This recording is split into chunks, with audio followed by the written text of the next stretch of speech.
மூணாவது category people relationship, மக்கள் சம்மந்தப்பட்ட உறவுகளை பற்றியான புத்தகம்.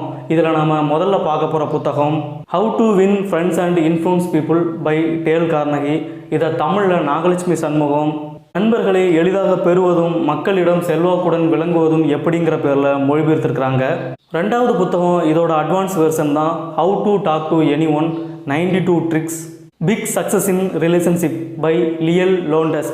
இதை தமிழில் PSV குமாரசாமி பிறரிடம் சகஜமாக பேசுவது எப்படிங்கிற பேரில் மொழிபெயர்த்திருக்கிறாரு. மூணாவது புத்தகம் பீப்புள் டூல்ஸ், இதை ஆலன் சி ஃபாக்ஸ் எழுதியிருக்கிறாரு.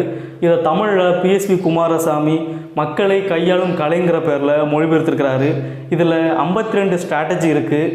மக்களிடம் எப்படி உறவை வளர்க்குறது, அவங்கக்கிட்ட எப்படி நம்பிக்கையை கொடுக்கறது, இந்த மாதிரி. நாலாவதாக get smart, how to think and act like the most successful highest paid people in every field by Brian Tracy. இதை தமிழில்